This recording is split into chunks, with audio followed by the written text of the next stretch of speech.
segregation and Jim Crow. So, sounds to me like black people are in need of reparations. No. Man, he knows that he's sinking fast. And he knows that we're the ones who have sunk him. So at this point, old Bernie Sanders, this guy, he's like cheap wine. He'll do whatever it is he thinks, whatever lie it is he thinks he has to do, but he also understands that he can't afford to endanger that casual. Correcting the past often means also imposing some consequences for people who are not directly responsible for what happened in the past, but were the indirect beneficiaries of what happened in the past. And that vastly complicates the resolution of such issues. There was a good reason that I started off with that quote from Zbigniew Brzezinski. Not merely because he was a white man, but because he was also an immigrant, as noted on the image. This whole subject about what it is that black people are owed, it's coming to a boil mainly because there's a refinement going on here. That's how power works. Power is continually in the process of refining itself, purifying itself. You take some gold out of the ground, and what happens is you got to smelt it, you got to throw it in a furnace, because you got to separate the gold from the dross. And that's what's going on right now. This is not to say that we are trying to separate ourselves from the rest of the African diaspora. Far from it. We've been repping black while everybody else has been running from it. All the rest of these folks from the sons and daughters of Africa from outside the United States been trying to call themselves everything else except black. They were trying to separate themselves from us. We never tried to separate ourselves from them. So let's make this absolutely crystal clear. We are not trying to separate ourselves from the rest of the African diaspora. We are attempting to clarify our place in the African diaspora. What we are doing right now is no different than what you saw Jews doing. They didn't say that we're not white people. What they were saying was, well, we need to clarify the position that Jews hold among the Europeans, among the Caucasians. We want to make it clear where we stand, what we are, and what it is that we're about. And that's what we're doing as well, so that we don't have any confusion. So that people who call themselves, whether it's in the United States, some of these foreign-born black people or foreign-descended black people, or those who we meet in their home countries, we don't want them getting us wrong. And when they come over here, we definitely don't want them getting us wrong. Everybody needs to be clear. We're hitting the reset button so that we can have clarity. You're going to be hearing a whole lot of us throwing the words of all of these other non-black groups and non-foreign, non-domestic born black people in their faces as far as what black people are owed. Expect to be hearing and seeing a lot of that. All of these people have been running around making all kinds of justifications for why the Jews should get reparations for a crime that happened in Europe. Or, in the case of Zbigniew Brzezinski, that little clip that I played for you, that was taken from Zbigniew Brzezinski commenting on the Ukraine. That's where that's from. He was talking about the Ukraine's future and what can be done to try to settle some of those old ethnic antagonisms. That's what a white man was saying about other white people, what they can do amongst themselves. You see, everybody's entitled to reparations except for black people, because white supremacy has turned the world on its head. White supremacy has misshapen and perverted and twisted the entire global order into nothing more than a racialist pyramid scheme with black people at the bottom.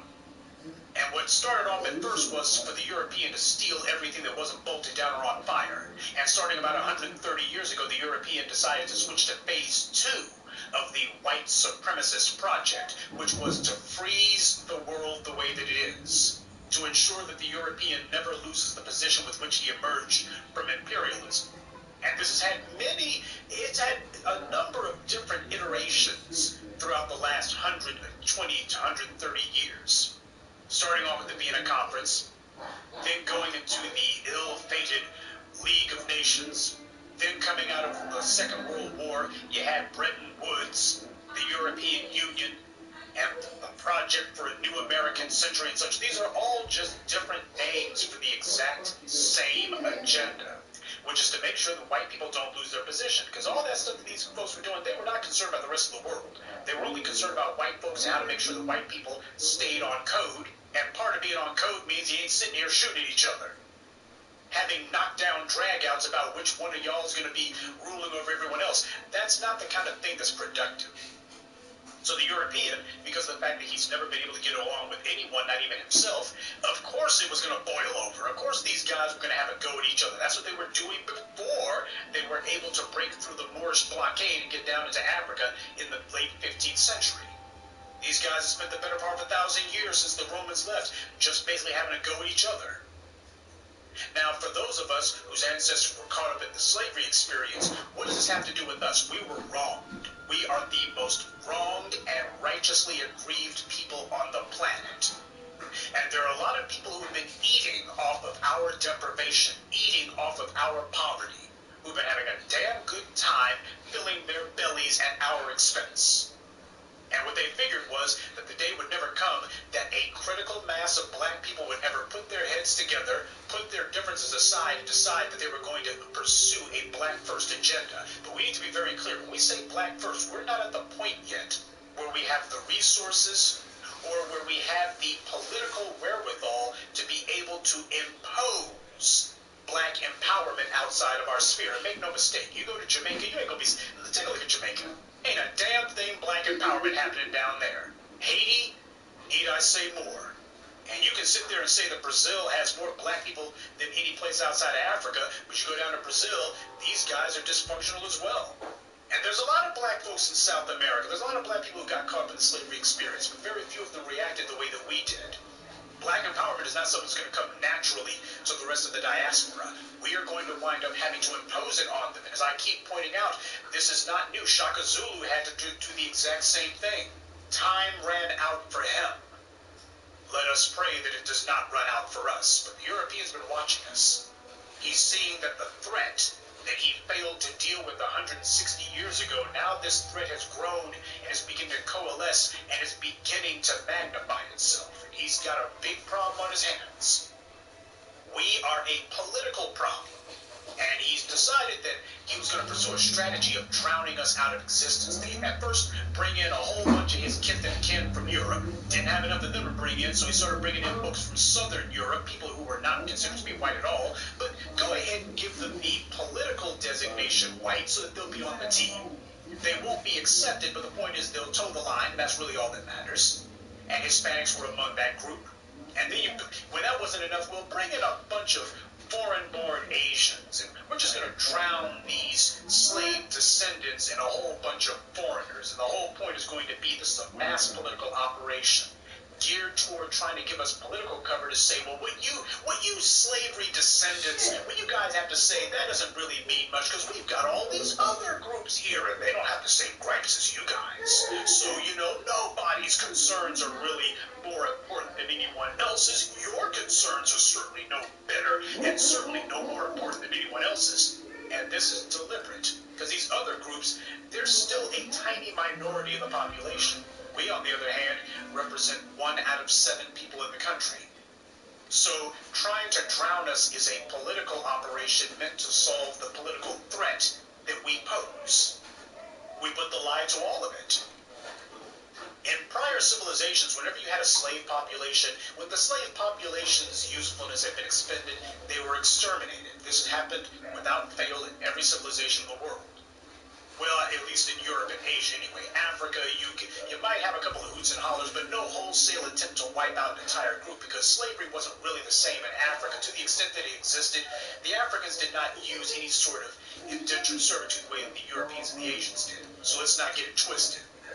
But in every other instance where you had a slave population, at the end, they were exterminated. Because you didn't want to have these guys hanging around, because the work that they were doing was not meant to enrich them, it was meant to enrich the oppressor's civilization. So you got to kill them when it's all over, and that solves the problem. Hell, even Richard Spencer talked about that. We're supposed to get rid of them when it's over. That didn't happen here. We put up too big a fight. And before it was all over, well, now the slaves are still here. Well, damn.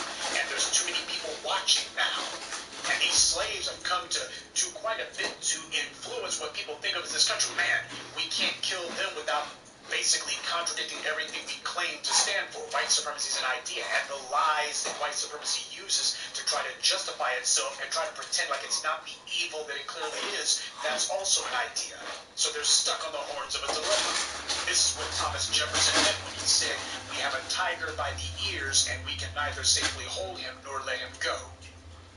We're not going to stop what we're doing, but at the same time, we don't know how the hell to keep this up. So where in the world do all these foreigners come into play? They have been the indirect, and in many cases direct beneficiaries of our enslavement. Everything that we built that has gone to enrich everyone except for ourselves, we are owed, and the bill is due. Time to pay up, sucker, the rent's due. And yes, it is going to be to the tune of trillions of dollars. Because those individuals who have become rich off of us, look at how much richer they've become over the last 350 to 400 years. They didn't make chump change. They became the most powerful and most opulent and wealthiest nation in human history. That means the reparations that go to their victims will be the biggest in human history. And all of these immigrants, I don't give a damn where they come from. If they come from Mexico or whether they come from Mali, if they come from Washington, or if they come from the far side of Guangzhou, I don't give a damn where the hell they come from. Once they come over here in the United States, they have volunteered to pay that debt, because not a damn one of those immigrants can claim that they didn't know what they were getting into. Every one of them knew what they were getting into. But what they also knew was that black people were paving the way to try to make this country, at least on occasion, act like something resembling civilization. When you think about the United States of America, especially what it means for people who are not white males, it comes down to the 13th, 14th, 15th Amendments and the Civil Rights Act of 1964 to 65. Those were not the results of Asians. There weren't enough of them here, and the few of them who might have been here at the end of the 19th century, they weren't fighting for anything. It wasn't the result of Hispanics on them. Mexican American War all the way to the present, these guys were not doing anything except for dreaming of the old days and pretending that they were Spaniards. It ain't the result of Arabs, or Indians, or Native Americans, or these foreign-born blacks. It was the result of those of us who were here, those of us whose ancestors were dying and suffering in the hells of North America. We made the United States. Whatever good it is you think of the U.S., we are responsible for that. We and we alone. The 13th, 14th, and 15th Amendments were not the result of white folks having a come-to-Jesus moment. They didn't do it out of the goodness of their own hearts. If they did, what the hell were they up to for the previous 300 years then? No, they did it because we faced them with a political dilemma and they had no other way out. We put their backs to the wall, and it was a matter of, you've already had one civil war. If you don't come down on the right side of history this time, you're in for a second one. They say, okay, fine, then it was political necessity. A necessity that we brought about. No one else. Not a brag, just a historical fact. We're acquainting people with the history now. And we're letting people know that we are a unique people. We are a special people, a people apart. We are an exceptional group. And what was done to us has never been done to anyone in the history of the world. Hence, what we are due is beyond anything that any other group of people are due. And as for these immigrants who have come in, you guys owe us too. In fact, you owe us more than everyone else, because at least with the good white folks who were here beforehand, these guys, they were being a bunch of honest thieves. These immigrants who came in, they were being nothing more than a bunch of base opportunists. They came in, they saw how we were being treated, and they threw in their lot with the oppressors, and then they want to have it both ways. At least the white supremacist, the indigenous white supremacist, native white supremacist here, at least he knows what he's doing is wrong. These other groups saw it, said that it was wrong, and then said, you know what, we're going to help you out anyway. We're going to help out the white supremacists anyway. I just love it when you got some good white folks today, or better yet, you got some of these immigrants who want to try to pretend as if, I shouldn't owe anything. Let me tell you something. This is a message. In fact, this is the entire reason for tonight's video essay. I got something to say to all of you foreign-born folks, or you descendants of foreigners like Joy Reid and Angela Rye and Roly-Poly Martin and Kamala Harris and every one of you who happen to either be immigrants or the children of immigrants. You are not going to get away with that con game of, well, I wasn't any part of this. I just showed up yesterday. Yeah, why the hell are you here? You're here because this is a land of opportunity. There are vast economic resources. resources, yes. Economic resources that were only made possible because of my people. You don't get to take credit for that. You weren't part of that. The only reason why this empire of liberty, this bastion of capitalism, free market nonsense, whatever you want to call it, even exists, is because we made it possible. It could not have stored up and stockpiled the wealth that it had if it hadn't been for us. That was our doing, not yours. So when you come over here calling yourself trying to get a piece of the action, you're trying to get a piece of our action. And the thing about it is, you want a piece of the action, you got to pay full freight for it. Oh, you weren't responsible for slavery. You weren't responsible for Jim Crow. You weren't responsible for the black codes. Yeah, but you damn well been eating off of it now, haven't you? For these foreigners to call themselves running up in here and then claiming no responsibility, that they owe no debt to black people, you're a damn lie. You owe as big a debt as the most dyed-in-the-wool white supremacist. It's no different than if you try to buy a house. You call yourself wanting a house. You look and say, I like the 2-car garage. I like the 3.5 baths. I like the nice basement that doesn't smell too much like mold. I like the new carpeting and all the rest of it. And oh, it's got such nice acoustics. And the place is so well insulated. Well, if you want all of that, if you like what that house has to offer because it's better than the other houses on the block, well, there's going to have to be some responsibility for any outstanding liens on that home. If that home has any debts against it, you also are responsible for that too.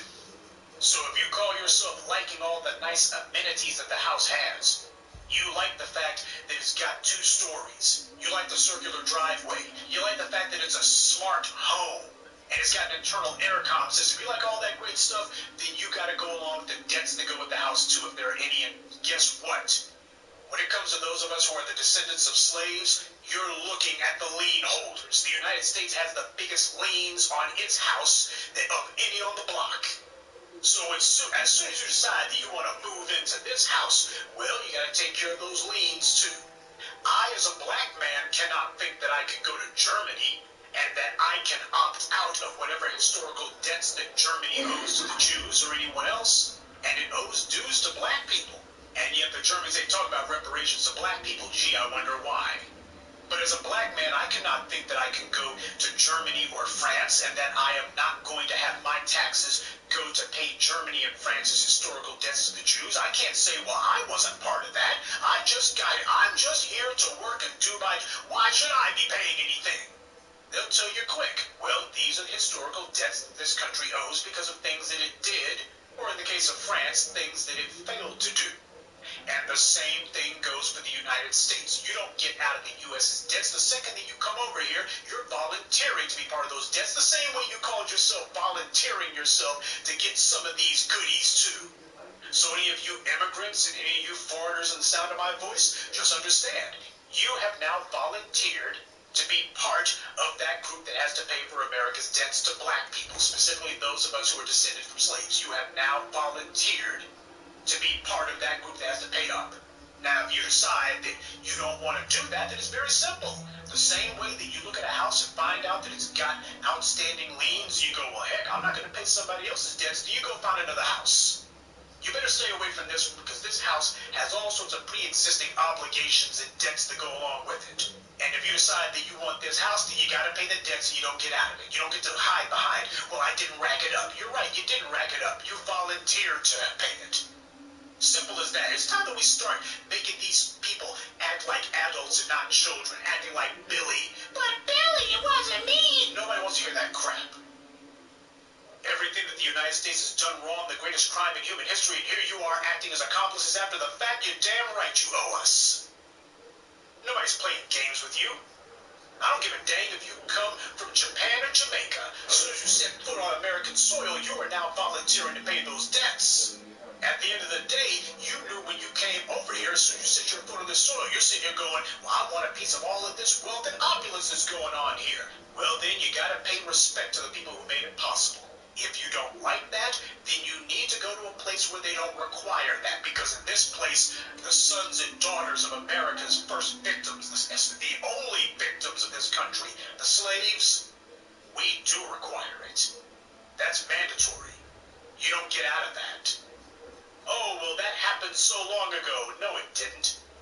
And the after effects, the problem is, slavery was the biggest crime in human history. And not only was this crime unpunished, it's also unfinished. It's still going on now. With the sole exception of the putting people basically into stocks and pillories or otherwise, which they do behind closed doors now. That's what the prisons are for. Every single aspect and detail of slavery has been maintained in its totality all the way up to the present. From using the preacher man on the plantation in order to keep the slaves in check and tell them that you have to be obedient to massa, at least don't fight them, don't be fighting them now, what would Jesus do? That's what they were doing on the plantations. Continues to this very day. And you got a whole bunch of bed wenches, which is part of the problem that we happen to have. Once you corrupt the mothers of a civilization, that civilization is effectively cut off at the knees and gutted. And if you create a situation where the man is not the leader and in too many cases doesn't even wish to be because he's confused, he was either raised the wrong way or his spirit, such as it was, has been broken. Look at Terry Crews if you want a pathetic example of that. If you wind up fostering cowardice, and somebody who is going to be complacent, somebody who is going to just decide that he's going to defer to anyone and everyone, then what you have is not a man at all. The whole idea of breaking the slaves, I keep telling you that the breaking process is a daily process. It's not an event, it's a process. And every day, the breaking process must repeat itself over and over again. It is a daily breaking process that we have been subjected to. We and no one else. We get singled out for oppression. And it's not being done to us because of our tax bracket. It's not being done to us because of anything that we did. It's a matter of when you're black, this is what's supposed to be done. And it's an organized effort, largely organized by the government. Look at what Kamala Harris did, if you want a clear example of that. The California Bureau of Prisons stuffs the prisoners into prisons to such a degree that it violates the Constitution. And what does Kamala Harris do? Does she look and say, hey, the Constitution is the law of the land?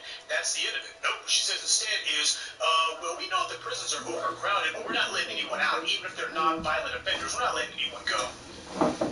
Then when it comes time to talk about Proposition 8, the gay marriage ban that California's voters have passed, what does Kamala Harris say? Well, I have discretion, and I'm not going to defend this law in court. But the voters voted for it. They wanted that. Well, I got discretion, and that's the end.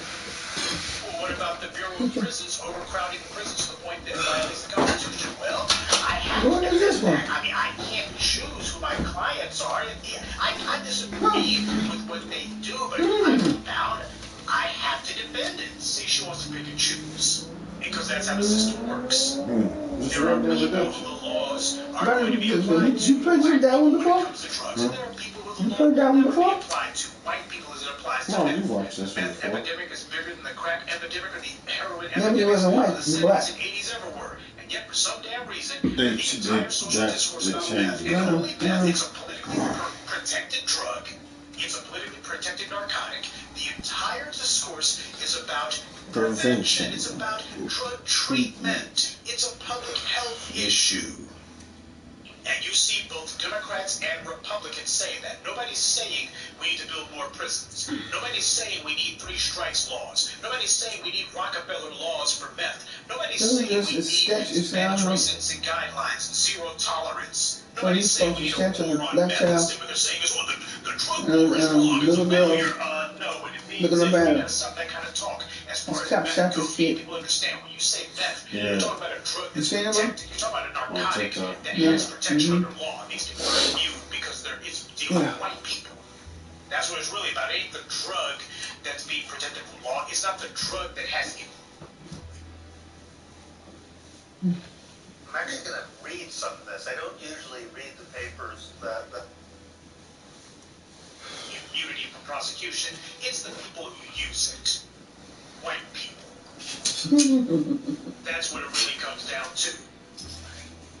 All of these folks who have been eating off of our suffering, eating off of our labors, eating the fruits of our labors.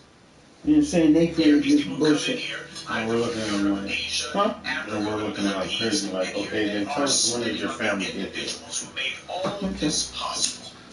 They see what the hell's being done against us, but instead of the response being, you know what, this is wrong, it's unjust, why?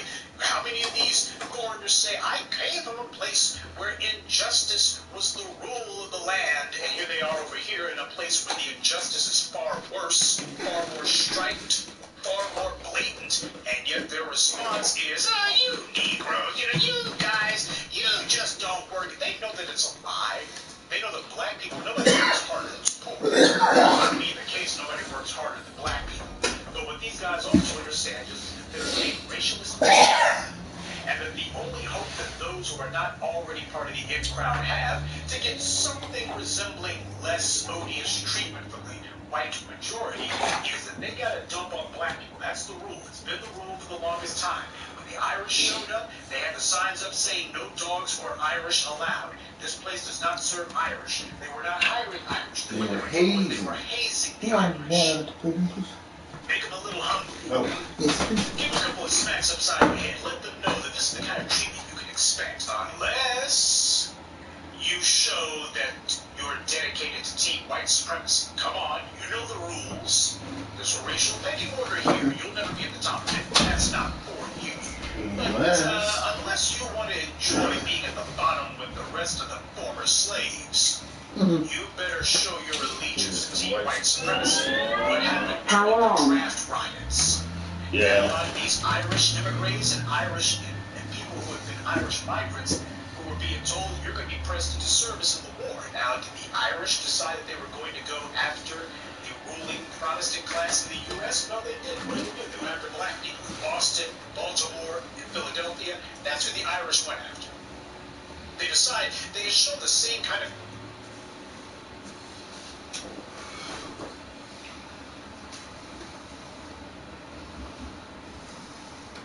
You are now paired. Enjoy. Kind of cowardice they showed in Ireland. You want to know why Ireland still has the Anglo-Irish running things and the Anglo-Saxons in charge? You take a look at an industrial map of Ireland and you see who actually owns the companies. Very few of them are actually owned by Irish. Most of them are owned by Anglo-Irish, which are the descendants of British and Irish collaborators with Britain's occupation. Yeah. Or they're just owned by outright Anglos altogether. Okay. It ain't just Northern Ireland either. It's like who owned So the exact same cowardice black the Irish showed in Ireland, they showed that they hadn't discovered their guts White people over in the New World. and one They were Middle looking Eastern. for a place One where Middle they Eastern? white supremacy, and as soon as they were He given, owns a as soon as they so-called had black enough hazing, they news showed that network. they could be counted on to uphold the old order. As soon as they had shown that they were going to uphold the racialist pecking order, then the designation of white was given to them. And the same thing happened with these other groups, like say the Italians. And this Have you is seen this girl one on that just TikTok? makes me want to. She says, tell me The something. Italians, Tell me something about the place that you work. You can't say they before you love to wash your face with a little incident that they happened were in dropping New some diamonds on Orleans. their There were person. 11 Italians who got She said, if you want to go to Taco lynched Bell, in the late don't get the 19th steak century. and don't get the strip. 1890, 1891, because there was a police chief who got killed. And apparently some of the perpetrators, they've been acquitted at trial, and what happened was apparently some of the good people decided they would get their hands on these Italians. At least 11 of them were hanged in public, and they were dismembered. And all. Yeah, Robert was working at treated the exact same Taco way Bell. that black people have always been treated in this country. Yeah. Now that's You got that trim, that Mexican stuff? Yeah. Occurred.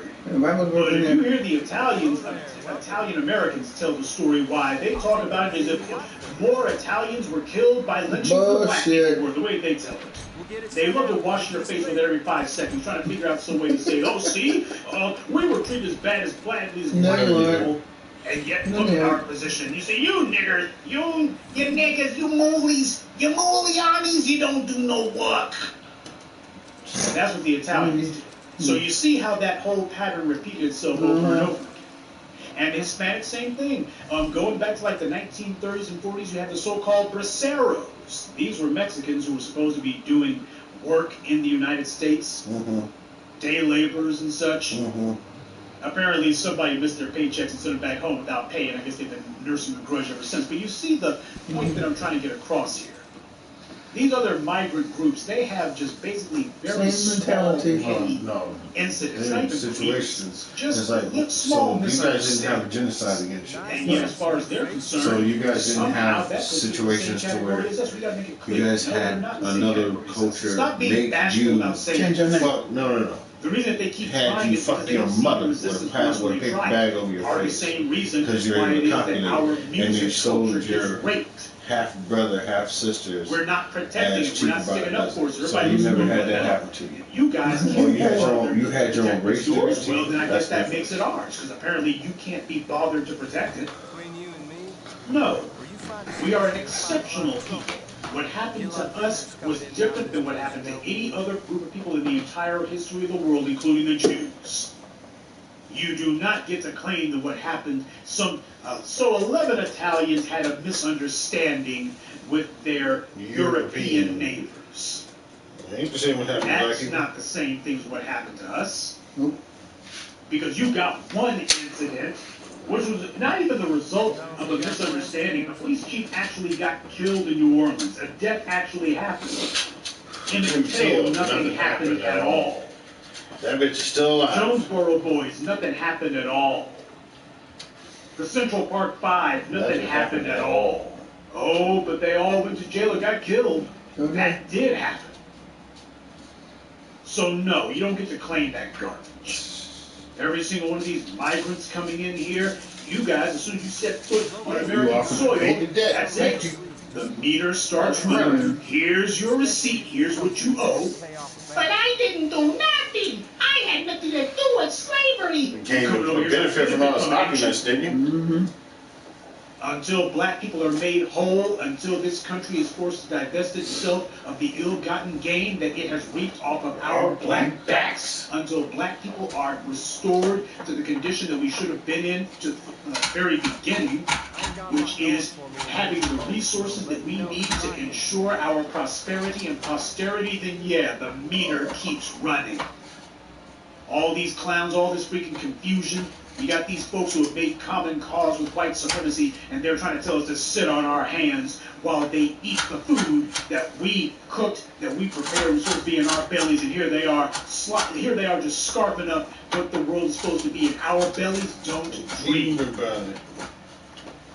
Yeah, we know it's going to ruffle some feathers. We know it's going to make people mad, because what they're really angry about is there's an exceptional group of people here in the United States, and it ain't the people who allegedly founded the country. The real founders of this country, the ones who really built it, they're asserting themselves. And because of the fact that people have not had to hear this, nobody's been saying this, nobody's been speaking boldly like this, now they're getting all caught up in their feelings. You guys shouldn't be saying that. Why not? That's the truth. What they're mad about is we're reminding them. We're reminding them that the people who have been locked out, shut out, and systematically kept out are the very ones who made the United States possible.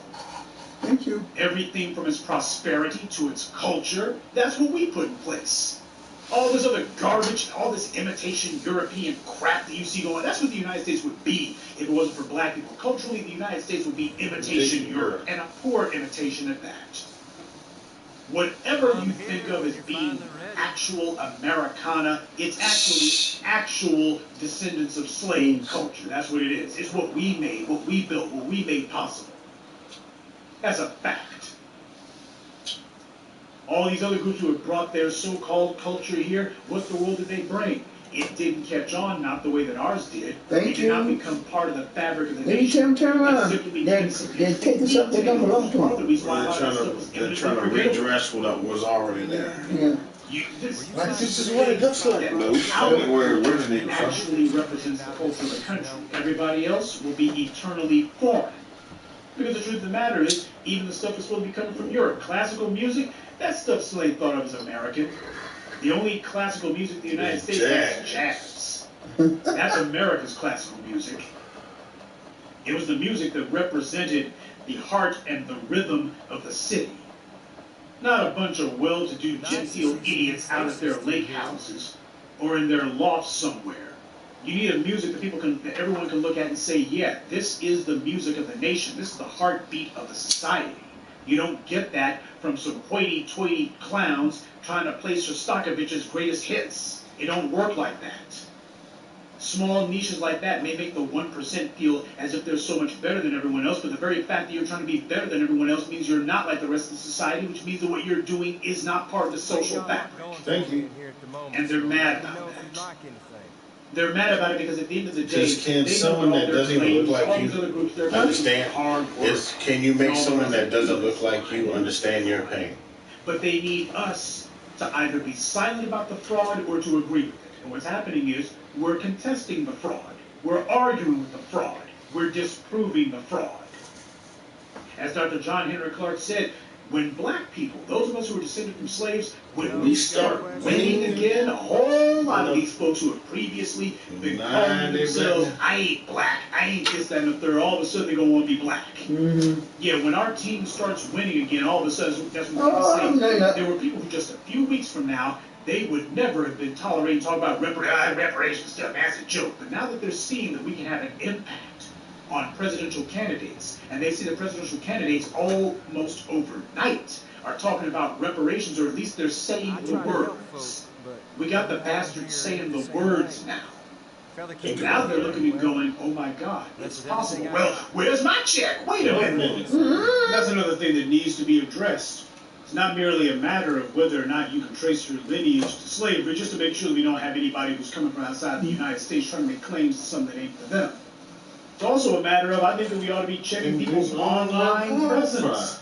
So if you've been running around saying or posting or poo-pooing the idea of reparations before now, or you were trying to just say, well, that ain't never going to happen, if you were somebody who was not a true believer, or somebody who was basically saying put this aside, in other words, you didn't believe that black people were owed, or you didn't believe that it was necessary, in that case, then great.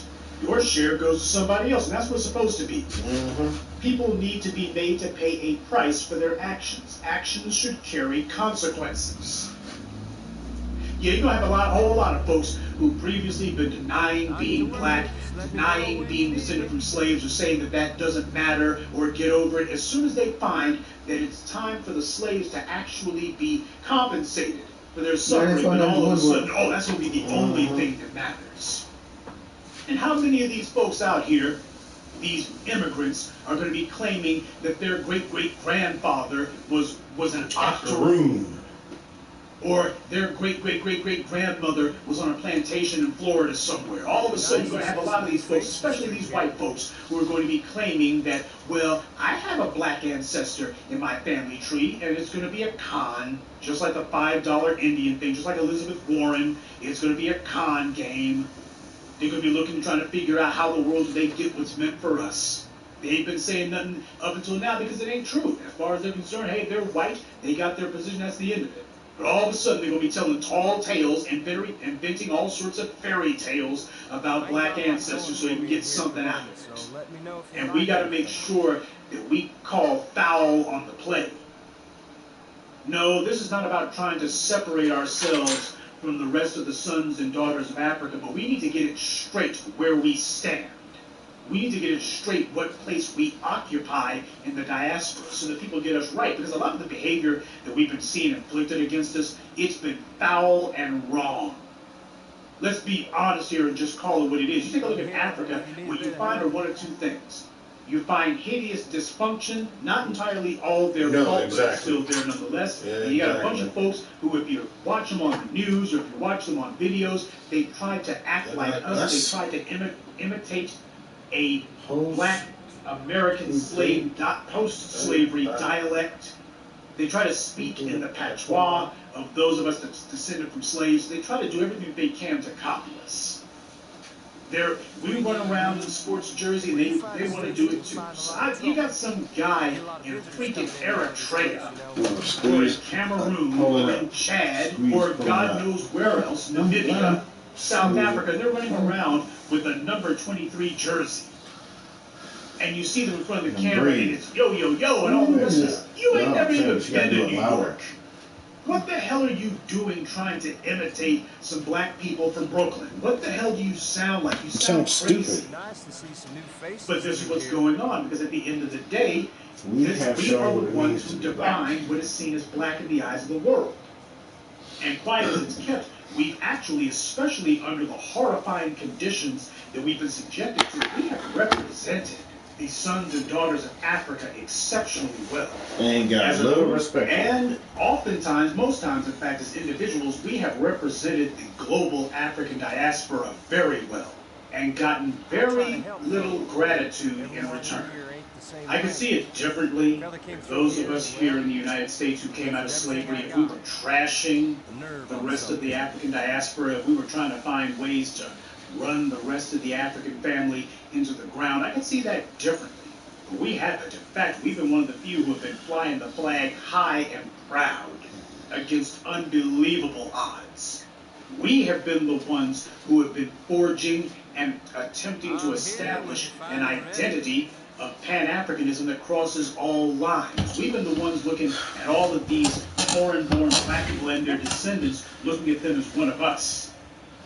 Every time you look up and you see some African descendant who gets killed, whether it's Amadou Diallo or Akai Gurley, we've been the ones out there flying the flag for them. We did not care where they came from. As far as we were concerned, they were one of us. But the problem is, in too many instances, the sentiment has not been returned. And what's happening now is there has been a schism not created by us. Now, the schism is going to be healed in time. It's going to be. But first, what's going to have to happen is those of us who are descended from slaves, we're going to have to get enough power to make sure that, A, we are protected from any further attacks, but B, we're also going to have enough power so that we can go ahead and knock some sense into the rest of the family. And we got to say it like that. We cannot afford to have any of these petty arguments where everybody decides they're going to go this or that way, or the old tribalisms and factionalisms coming to the surface. People are going to have to, the African is going to have to once again be made to reunite. This is old. This is an old problem. You can go all the way back to Kemet with that one.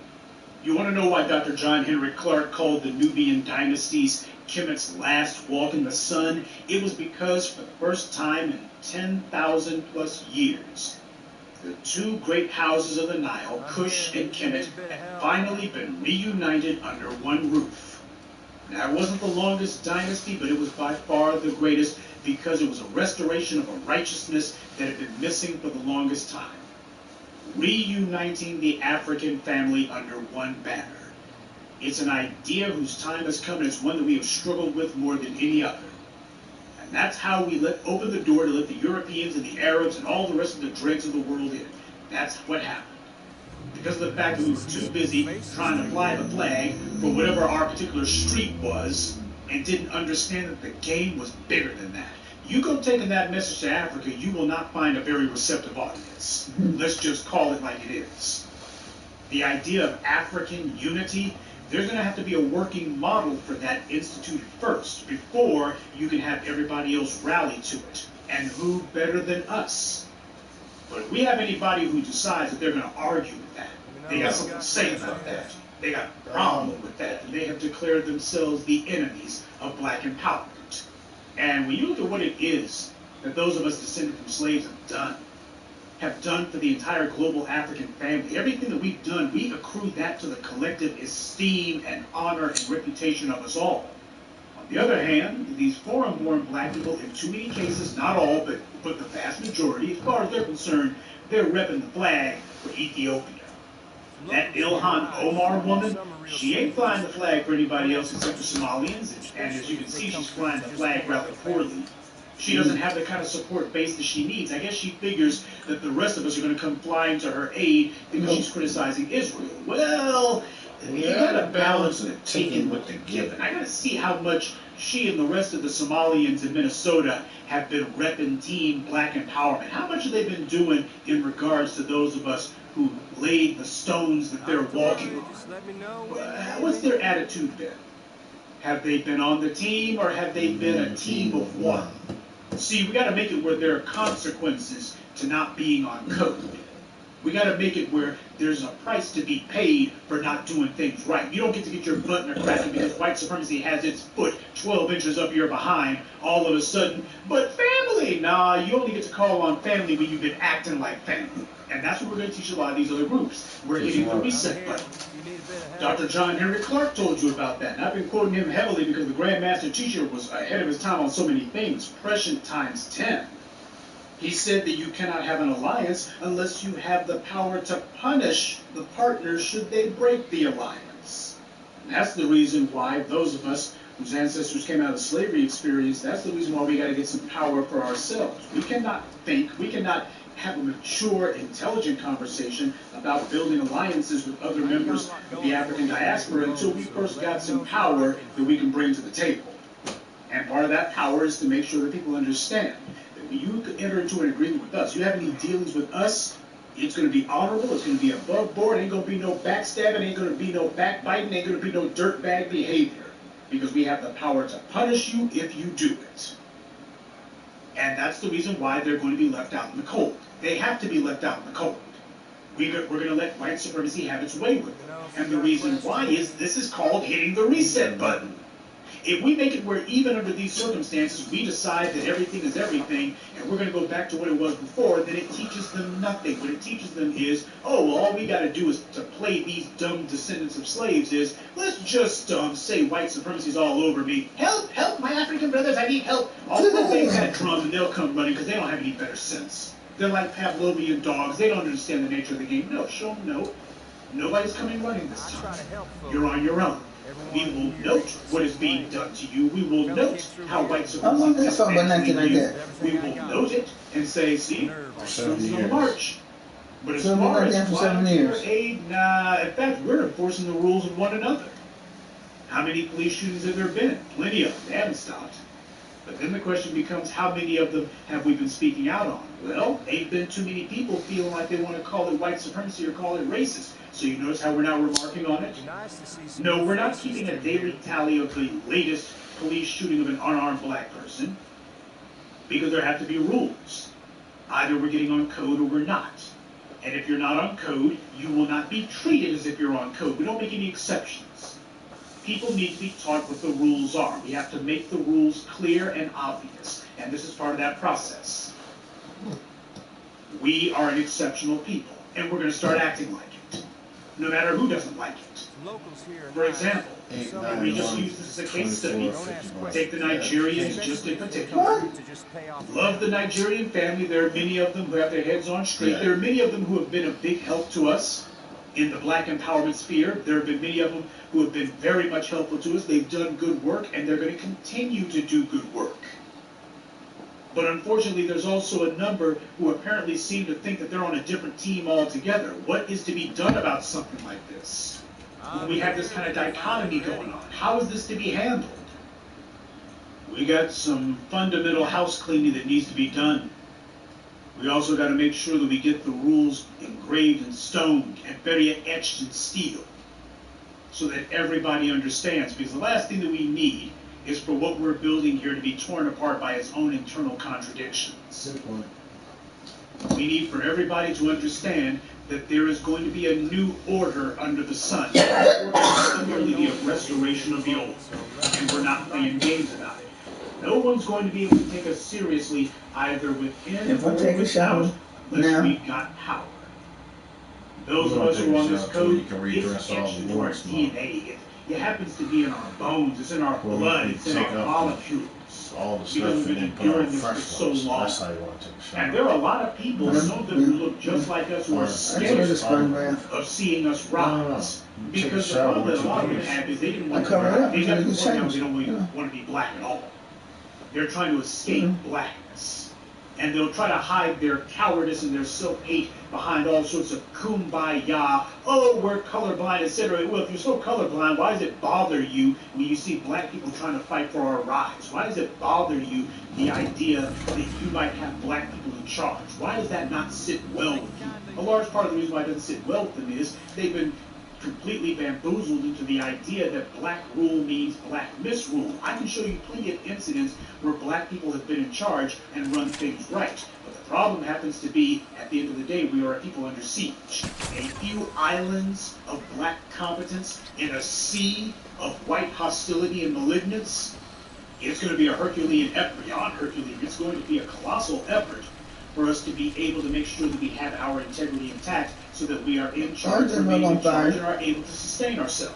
These are the realities. There's a lot of black people who don't like that idea. No, no, Black people being in charge. No. Well, never mind the fact that you've got white supremacy ripping you off by Sunday. Never mind the fact that your roads are crumbling, the bridges are falling apart while you're driving over them, the power grid is failing, the wars are breaking the nation's back, and the economy is disintegrating in front of you. I mean, black misrule is just so much in it'll burn itself out though. Watch. You don't even share any of that, but you're terrified that the 1% of white folks who are in charge are somehow not going to be happy. That's a slave. And these are people who are not going to be of any use to us whatsoever. There's a lot of folks, in fact, 50% in fact, who are going to be left behind. They have the necessity need to be.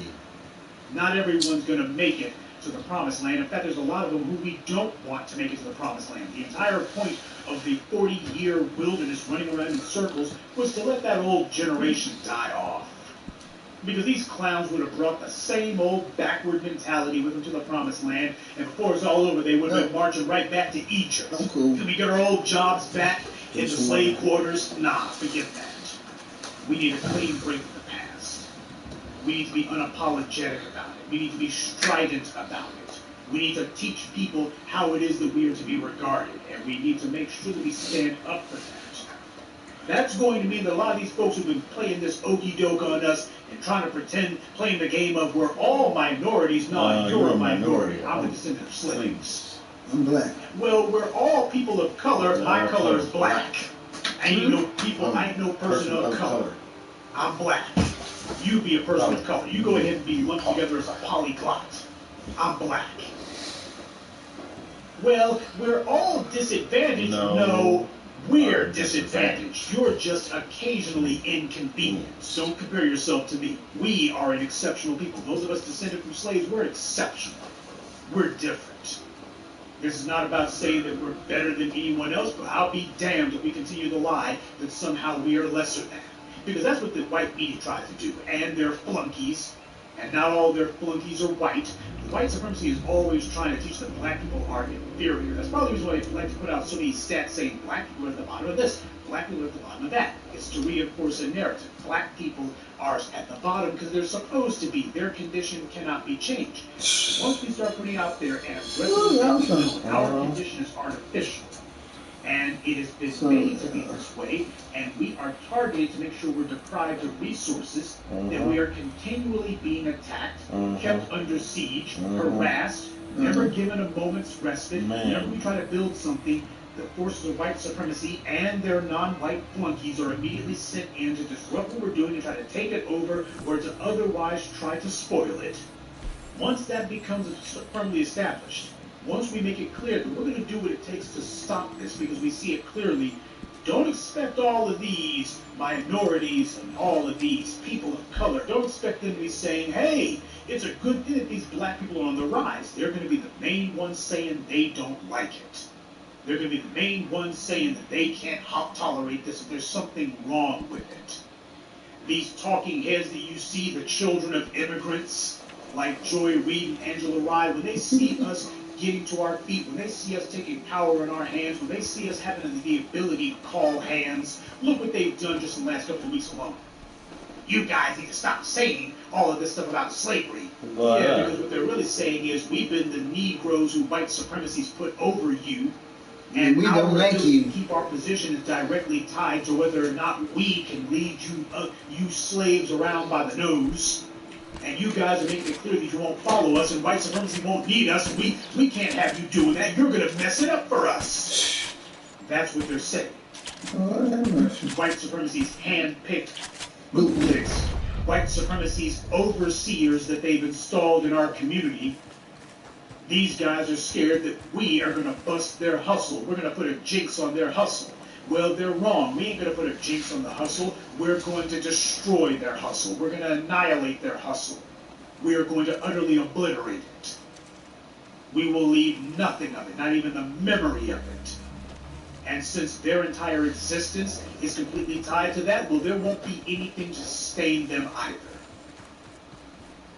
We intend to make sure that white supremacy is repaid in kind for every single bit of maltreatment that we have received. Every insult, every attack, all of it will be paid back in full. You know what you call that? You call that justice. The world has been fighting a centuries-long war to make sure that this doesn't occur. And these other groups coming in, here they are trying to eat off of us, and they do not recognize what has been done to us, and they spend most of their time trying to make excuses for it. We cannot have people who are not on our side, and here we are trying to make common cause with them or trying to be friends with them. That won't work. No, it's time for us, way past time for us, to be politically selfish. That's going to be the battle cry for 2019. We are politically selfish. We must be politically selfish. That's what Dr. John Henry Clark meant by exercising the essential selfishness of survival. We have been selfless to our own detriment. We're now on death's door. We are now on life support because we've been trying to beat everybody's butt. Nah, forget it. Oh, these other groups, they're going to be criticizing you. These other groups, they won't like you. Well, you just going to have to hate us. When we got power, we ain't going to be having time to hear your hate. Yeah, she gave me investigated for being a have the ability to do this, so your words will be irrelevant. Yeah. You know what? Oh, that's not good talk about that. Damn popularity, man. Power ain't about popular. Who's there? And then we're like, look who they're trying to promote as the leaders, the founders. And we're like, wow, y'all got suspicious backgrounds.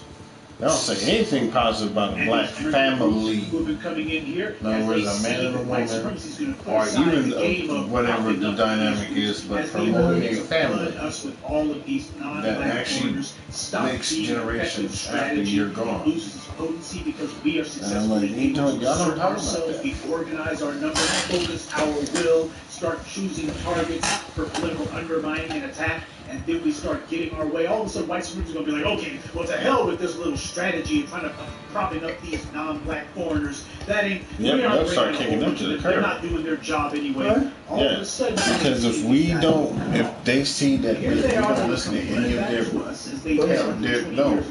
paid Negroes and the black community as a whole looks to them like, who's that? Oh, he's the new guy. So who's that? Where did he come from? Oh, he's from Southern. Oh, no. Oh, no. They owe us, and they owe us big. So do not ever let them run that con on you that they weren't part of it, so they don't owe anything. Zbigniew Brzezinski himself, an immigrant, said that if you want to correct the past, that's going to mean imposing some consequences for the people who may not have carried out the historical sins, but they benefited from it. That's the standard. You benefited from it. See, if you're European, you can go ahead and say that. You can say that for the Japanese, you can say it for the Native Americans, that's fine. Because it doesn't matter who's in the middle of the white supremacist racialist pyramid. What matters is who's at the bottom. As long as you maintain that, everything else becomes relative. But making sure that black people are at the bottom and made to be at the bottom, and violence of all sorts, political violence, economic violence, social violence, and of course physical violence used in order to freeze that sick, degenerate order in place, hey, that's all justified. So yes, this is a good time to start collecting the quotes from all the white people who over the last few centuries have been talking about, even if the crime happened long before you were born, even if the crime was done by someone sedated his ass. Pheromone. Okay, it happened a long time ago. It doesn't change the fact that the descendants of those people. Remember, that's chocolate. No, that's not chocolate. That's most of the people who were that's the other one. In the Holocaust are dead now, and they've been getting caked off for 70 years. They've been getting caked off. And now their descendants are saying, well, the countries that did it are still around, so they're paying us all this time. See, that's 70 years, Mom. You're 70. Okay, so when black people that's come 70 years of getting a consistent check. And the country who That's did it, or reparations. countries who did it, And you ain't they're still around, and they're you, still auntie, and uncle, y'all ain't just getting one check, like y'all getting consistent check. And it comes even after auntie, grandma, and grandpa passes and that's away. going to make it so much sweeter. Think about We're that. banging on the door, and soon we're going to have enough strength and enough organization where we can start kicking the door. Our demand is going to be etched in steel. And the same way that you found white supremacy's flunkies like the breakfast schlubs who had Charlemagne the Chunk. This guy kills me. I'm all about what's with black people. Anybody who knows me from the longest time. This idiot's got a freaking book behind his head that says black privilege on it. That's meant to appeal to a white audience. That kind of stupid talk. And here he is talking all black empowerment. Yeah, everybody's black empowerment now. And the reason why is you see who speaks for the streets. I'm not interested in getting on anybody's show because at the end of the day, this ain't about trying to reach white supremacy's hand-picked flunkies and mouthpieces. This is about reaching you. That's who I'm trying to reach. You're the audience who matters because you're the ones who are going to get things done. You want to know why Kamala Harris is looking right now and wondering, oh my God, how do I get out of this fix I put myself into? It's because you guys responded the right way. You guys are what's going to determine victory or defeat. This will not be a fight overnight. It ain't going to be won overnight. White supremacy didn't take the world over overnight. We are not going to reclaim the world overnight. This is not going to be one and done. Please don't think that it all comes down to 2020. No. This is going to be a generational war. In fact, this is going to be the new normal. And if you ain't got what it takes to be able to put your foot to the metal and be able to keep yourself engaged, keep the morale high, keep the energy high, and to be staying with this agenda for the next 25 years, if you can't keep this up for the next 25 years, there's no way you're kidding yourself if you want to talk about keeping this up forever. If this is something that wears you down and it's just too much, it ain't happening fast enough and all the rest of that, that's the mentality you've got. You ain't built for this. This is only for the doers. This is for the people who live this, eat this, breathe this, are this. And it's not even coming from a place of anger that much. We have righteous indignation. We have a righteous rage that must be satisfied. But the main thing that this comes from is the irresistible need that justice be done. Justice is the righting of a wrong. And yes, we have a right that justice be retributive. There must be an element of retribution to it. Not merely for the white supremacists who carried out the greatest crime in human history, those who come here trying to figure out how to pick over the bones of our ancestors, trying to figure out what's in it for them. Everyone who perpetrated the crime and are now currently seeking to benefit from it after the fact. Stop being bashful about calling it out. It's time to hit the reset button. It's time to let everybody know that there's going to be a fundamental rethinking of what it is that you had in mind when it comes to us. All the old assumptions no longer apply. When these migrants show up, what they're going to be finding is there's going to be less and less black people going to their stores until eventually there's none at all. And when they try to call themselves these immigrants who think of themselves as being so high-minded, doing their best white liberal impersonation is all they're doing. When they show up, they're going to be finding the conversation different because black folks ain't going to be looking to have friends. Oh, you don't mind being seen in the same room with me? Oh, I just love you. That stuff's getting left behind. It's going to be a new political maturity that's finally coming to the surface and asserting itself. We are going to start speaking in the terms that we should have been speaking in all along. And that's in the terms of our power. Notice the wording, our power. Not merely power, but our power. Sleep. And when they have a problem with it, when they decide that they just, oh, you guys, y'all aren't the way that you used to be, y'all didn't change. No. What's happened is we've thrown off the program. We've had enough of trying to be everyone's friend. Because when you're politically mature, you understand that we are a group, and groups don't have friends. Groups have interests. Yeah, but don't have a lot of dough, okay?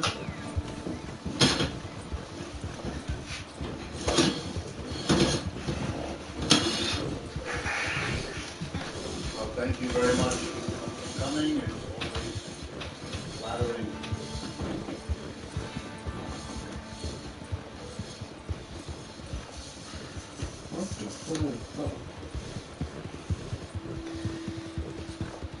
No, you mean the other bag, Mom.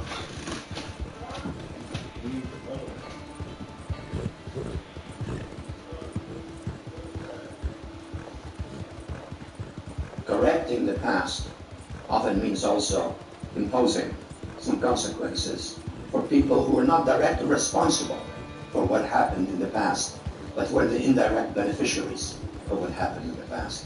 And that vastly complicates the resolution of such issues.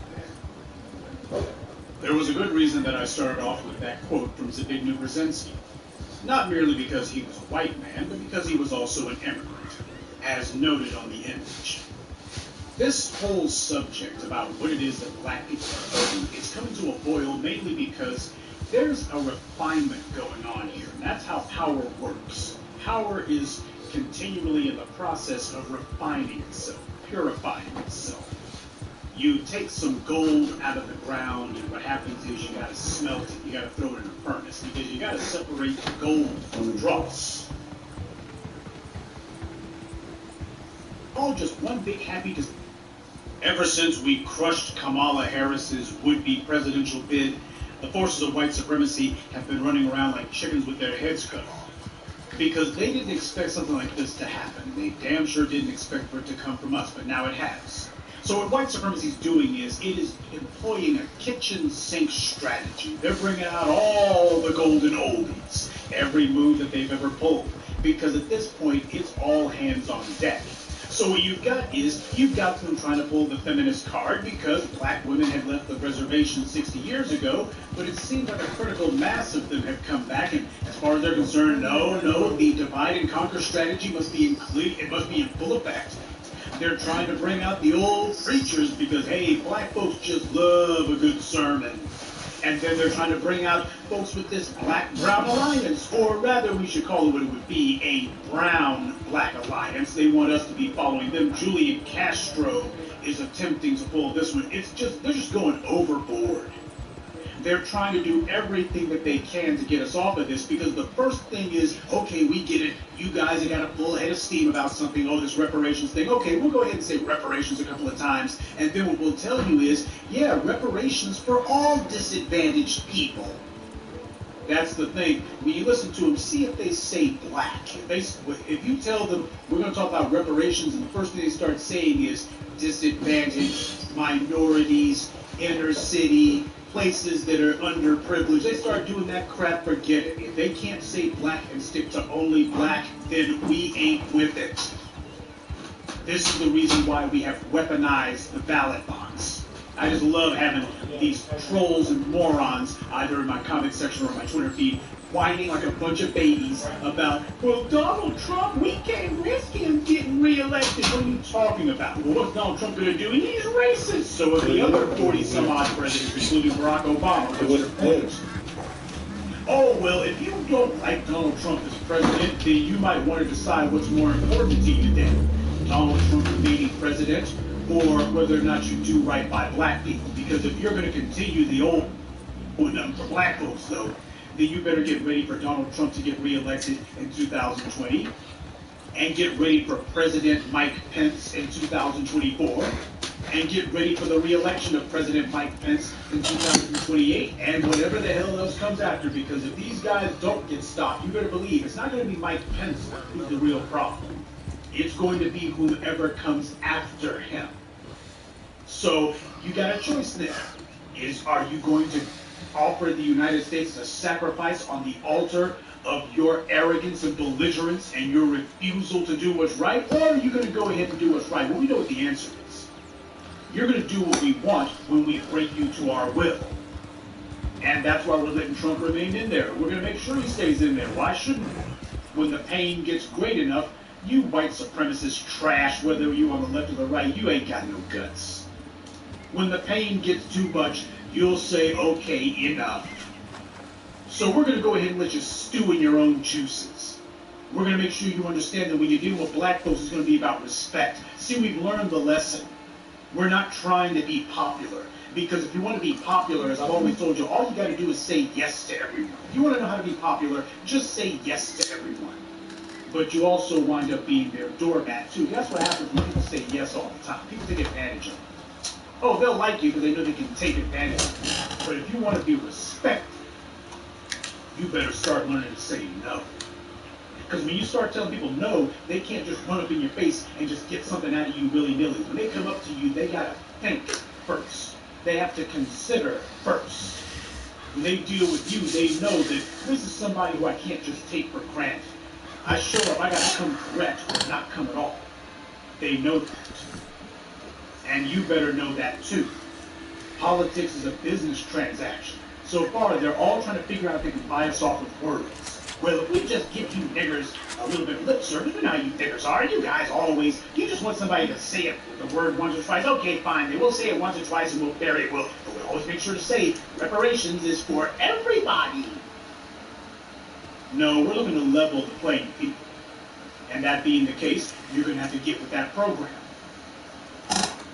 And yes, we know that it's going to be politically destabilizing the country. That's the entire point. We want white supremacy to be destabilized. We are trying to bring white supremacy down. That's the entire point.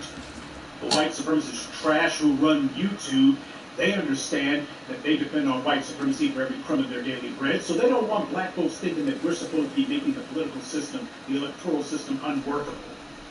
Because that's what happens when you break one of the electoral arms of white supremacy's administrative arm. When you take one of the two wings of the white supremacist plutocrat party and rip that wing off and break that wing, which is what we're doing to the left wing of white supremacy, we're breaking it, then what happens is that bird ain't getting off the ground. It's going to be flapping there and not doing anything. It's going to be in a lot of pain, but it won't be going anywhere. They know exactly what this means. They know exactly what the historical and political implications are when you have whole segments of society who decide that they're going to turn their back on the ballot box. They know that you don't just have a short-term problem, you have an imminent problem. Get down, nigga. Stop fucking with shit. People deciding, well, that ballot box, that's for those folk over there. Well, that ballot box doesn't mean anything. Well, that ballot box has no legitimacy, which means the people who are in office have no legitimacy.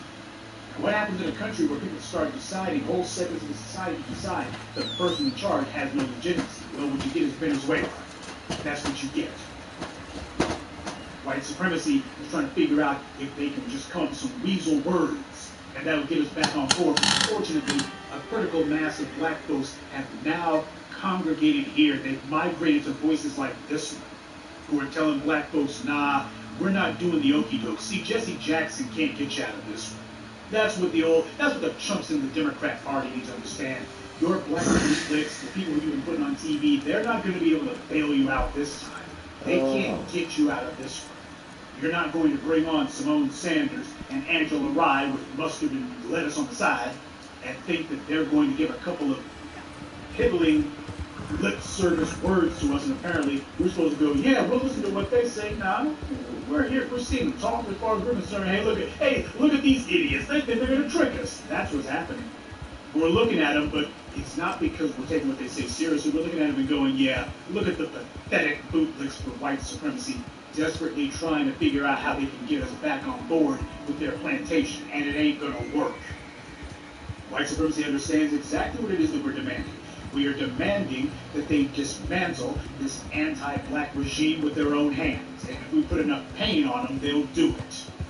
We understand that this is going to be a long-term project. Long-term being, this is going to be the work of years, not decades. We can win this, but first of all, we got to show for the ages, we got to show that we're willing to show the persistence. We've been consistently inconsistent. Black folks will have a head of steam for a couple of weeks and then it's over. No. When it comes to elections, which in the United States is basically a full-time occupation, it's a full-time process. When it comes to elections, the issue for black folks is reparations. And the larger issue over that, the overarching issue, is tangibles. You come into black folks, you better be sure with some tangibles. What's black folks' issue? Tangibles. What can you put in my hand? Tangibles. That's our election issue. The immigrants got theirs, the white folks got theirs, and we got ours. Except the difference is they're looking and going, well, but we can't give you your election issue because this country is based on anti-black racism. It's not based on what we did to the Indians or what we did to the Japanese. It's not based on it. It's based on what we did to you. That's what forms the foundation of this country. We can't get rid of that. Well, you're not going to have a choice. The reason the bad guys are running around like chickens with their heads cut off. The reason that political bigwigs from Howard Dean to Mark Morial are nutting up is because black people are asserting ourselves. And by the way, Bernie Sanders is from Vermont, ain't he? And you know who else is from Vermont? Howard Dean. And how do both of those jackasses feel about reparations? They don't support them. These supposed to be Yankees here. These supposed to be good white liberals from up north here. Bernie Sanders is supposed to be a Jewish liberal. He washes your face with that every 5 seconds. He wants to remind you. I mean, there's not a freaking stop that he's had where he doesn't remind you that he's Jewish. The bought and paid for black bootlicks who white power uses to control us and to disperse the revolutionary energy that we keep amassing has failed. It's failed this time. Because the movement is not being led by a leader, which means you're not going to be able to nominate a bootlick to be the mouthpiece or the face of or the spokesperson for this movement. The ideology is the movement. We don't have a leader, we got teams now. The teams are united around a common strategy, a common goal, a common purpose, a common agenda. White supremacy has placed black bootlicks at all levels and throughout every strata of our community. They are there as a control mechanism. Every time you look up, you got these Negroes who nobody can figure out where the hell their money came from, yet they always seem to have money for their political campaigns. They always seem to be invited to certain parties that nobody else gets invited to. They always are having lunches with such and such a white person, such and such a congressman, such and such a sheriff, such and such a mayor. It's like, why the hell are these guys at the belly of the ball? Because white power is letting you know. These are the Negroes who we have put in place as the overseers within the black community. They are our eyes, ears, and hands within the black community. And their job is that you're going to have them in the room because you're going to trust them because they're one of you. And yet, whenever you guys decide that it's time to overthrow white supremacy, well, here's going to be Roly-Poly Martin. Here's going to be Michael Eric Dyson. Here's going to be Joy Reid. Well, here's going to be Angela Rye. You guys seem to think that immigrants are working against your interest, and that one, that's an oversimplification, and two, it's just not true, and three, it's very dangerous for you to be saying that because, well, I'm an immigrant, and what you're saying is you don't want me to rule over you, and that's very dangerous. That's very, very dangerous for you not to want me to rule over you, because I'm the one who knows what's in your best interest. That's very dangerous. That's what's happening here. We're bringing it all down. White supremacy and their bootlicks understand that when this thing falls, when this ship sinks, when the great ship white supremacy Titanic goes down, it's going to have all hands aboard. Ain't going to be no lifeboats because we already cut those loose first. White supremacy put the black bootlicks over us, but what's happening is we're driving these traitors out.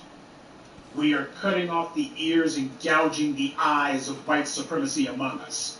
You're not going to be slipping any agents into this movement because folks already understand that who they're going to be listening to are the ones who have proven themselves tried and true. The voices who have been out here for over a decade and who have proven themselves. So no, you're not going to be trying to find some Negro online who you could raise up. The old trick of, well, we're going to find some black person who we appointed, like Roly-Poly. Yeah, that's it, Roly-Poly. And we're going to give him a broom closet with a table in it, and we're going to have a couple of flashlights and say that this is the Roland Martin Unfiltered. Roland Martin Unfiltered. Yeah, kind of the same way that you got a sewer line that's unfiltered, just full of crap. But that's what they're hoping for. But before it's all over, expect to have some joker that you never heard of, or perhaps maybe someone who we might have heard of in passing, who all of a sudden will be trying to tell us, well, yeah, but we don't want to cut off the folks who happen to be from the Caribbean. We all of us are victims of slavery. You can't just limit it to American descendants of slaves. And wait a minute, what about the LGBT? Look, if there's one thing that should have come out of this whole reparations deal, especially as it relates to the banner classification, American descendants of slaves, that's a classification that cuts across all lines, as long as you came out of the American experience of slavery. It applies to black people, descendants of slaves, whether you're straight or gay. It applies to you whether you are male or female. It applies to you whether you are Christian, Muslim, Buddhist, or whatever the world else there is. It applies to you no matter your political classification. I am saddened to say that it would apply to people like David Clark and Clarence Thomas. Though, of course, we should be going through their paperwork. You know, the whole reparations thing gets rolling. Let's make sure we find all the times that Clarence Thomas decided to mark other on his applications, and David Clark and the rest. You know, just because they may be descendants of slaves doesn't mean that we need to be cutting them a check, because after all, they don't need it. But the point is, if anything, American descendants of slaves, just as a classification, as an umbrella term, it cuts across all those lines. It is a unifying principle. So somebody coming along trying to do some intersectionalist talk, that's division. They're trying to figure out, hey, we know that there's some of y'all out there who are going to be saying, well, I got some Portuguese in me, and I got some Filipino, and some Swedish, and don't forget about the British too. I got some British ancestry. They know that there's some of you dysfunctional clowns out there who keep doing that mess.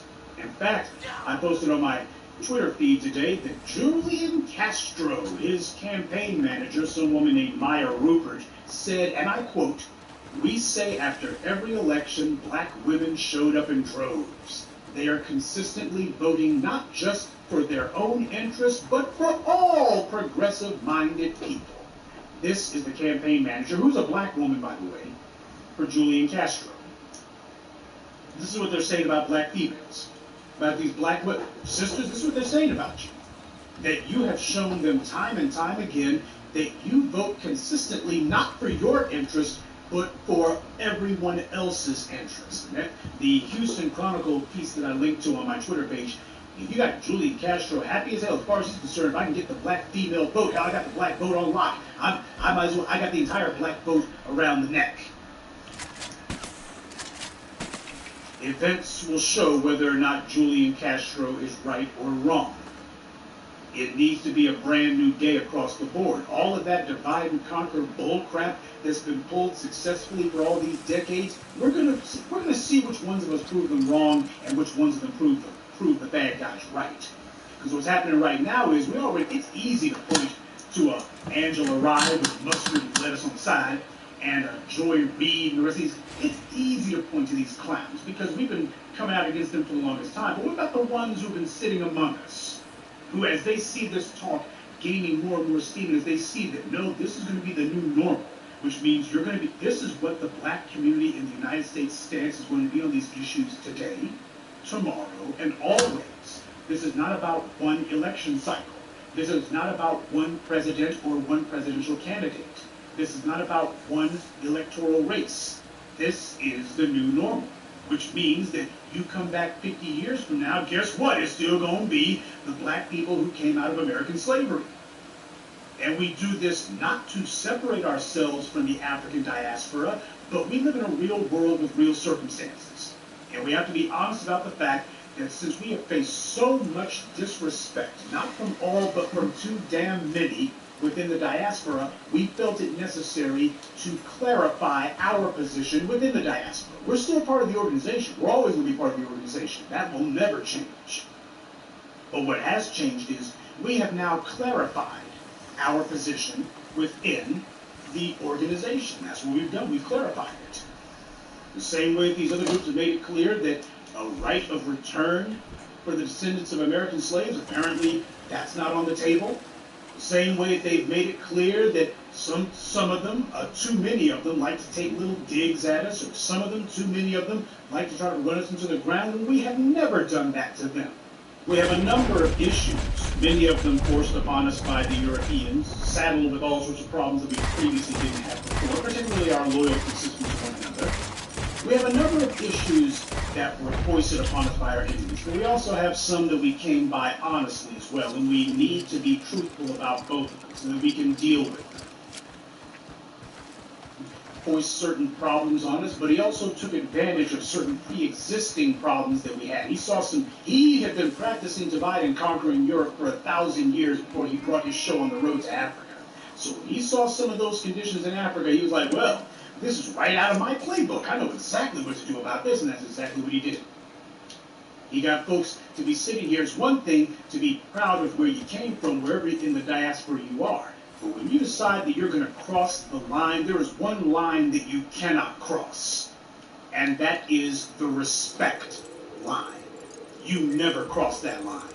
Problem is, you go up and talk to those Somalians in Minnesota, they cross the respect line all day long. They're spitting on it all day long. And you talk to those Jamaicans in New York, they spitting on the respect line all day long. And you talk to those Nigerians in Baltimore and D.C., they spitting on the line all day long. In too many cases, Joy reading all these clowns that is spitting on the line. Too many of these Haitians in Florida spitting on the line all day long. That respect line is a line that we as the diaspora never cross. Because just as what's true for the individual is true for the group, what that means is when we say we're all we got, it means that as a group. If you're a Jamaican, you have a reparations claim against the British. And I would never begrudge you that. But guess what else I would never do? I would also never go to Jamaica and say, man, you bunch of ganja smoking Rastafari, you got a bunch of ropes for hair, what the hell's wrong with you people? I would never sit there and try to magnify myself over my brothers in Jamaica. I would never do that. And I would also never call myself trying to speak as some authority over them as if I know something about them that they don't know. Problem is, we've had too many of the diaspora who showed up here doing that mess, and you can't just hide behind, well, white supremacy did a very good job of vetting these guys. Yeah, they did, but the problem is that when you go to some of these countries, what you find is the same mess going on. So we got some issues, family. We got some house cleaning that needs to take place. That's part of what this is about. Because nobody's going to feel like any serious house cleaning needs to take place until we pass the test of time when people realize, nah, the way that we were trying to go along to get along before and how we were everybody's advocates except for ourselves, and we're flying the flag for Pan-Africanism, and we're flying the flag for the great, happy African global family, when everybody else is sitting here either taking cheap shots at us or running us into the ground or trying to find some way to put us down. People need to understand, no, we're hitting the reset button with everyone. We're resetting our relationship with everybody. That's what's going to happen here. Now, a lot of folks are going to look and say, we understand, you're right.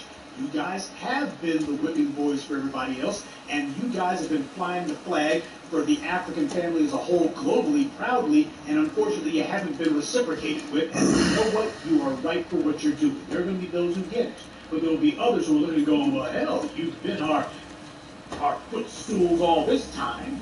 You guys have been our doormats all this time. You've been letting us slap you in the face and get away with it all this time. Why are you getting offended now? And that's the problem. We've conditioned them to believe that apparently they can just keep on getting away with it. Like, our place in the world is to be their punching bag. Our place in the world is to be their spittoon. Our place in the world is to be their lackey and their underlings. That our place in the world is to be the ones who everybody gets to kick around. We've conditioned them to think that. Time to condition them differently. Time to condition them to the reality. Everyone. We got to make sure everybody gets this straight. Because once the African diaspora gets their minds right and understands that it's a brand new day, then what's going to happen is you're going to have a lot of folks who look and say, man, they're straightening out their relationships amongst themselves in the U.S. They are also finally straightening out their relationships with the rest of the diaspora. These guys are going to be burying a lot of these problems. And when they come back out the gate, they're going to come out the gate swinging, and they're going to be unified. And we're not going to be able to pull the same divide and conquer tactics 500 years ago because everybody will have gotten their mind straight. They're trying to stop that process now. And get ready to see a whole lot of these folks who you've been looking at in Congress, other than Kamala Harris, who have immigrant roots. Get ready for them to be bringing that out. A lot of these folks who say, well, I don't necessarily, my family came out of slavery too. It just wasn't American slavery. See, we were slaves too. It just wasn't American slavery. How can you say that there's a difference? Because you guys have been sitting over there with them people. You've been advocating for your particular group and no one else, even though the descendants of American slaves happen to be the majority. You've been doing that mess. So you've been drawing lines of distinction between yourselves and us. All we're doing is we're agreeing with you. Now, why would you be mad that we're agreeing with you? Because what's happened is, in the past, you were the one dealing from a position of strength given to you by white supremacy. We're dealing from a position of strength given to us by us. And white supremacy had nothing to do with it, which means you will have nothing to do with it. You don't have the ability to elbow your way into the room this time.